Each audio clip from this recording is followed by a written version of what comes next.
Welcome back to another technical deep dive here in the debug zone. Today we're tackling a big question and breaking it down with insights from other users. Hopefully this clears up some misconceptions and helps you get the answer you need. So buckle up, stay a little curious, and let's jump right in.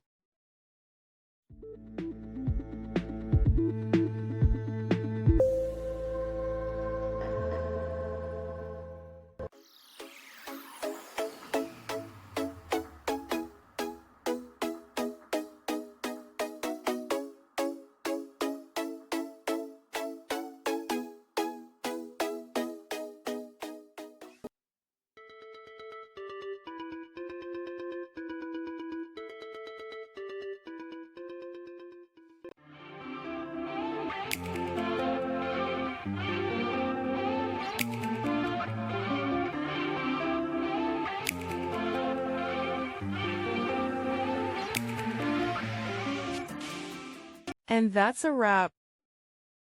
I hope you found the answer you were looking for. If you did, take a second to hit that subscribe button. It really helps out. And let me know in the comments which solution worked best for you. See you next time in the debug zone.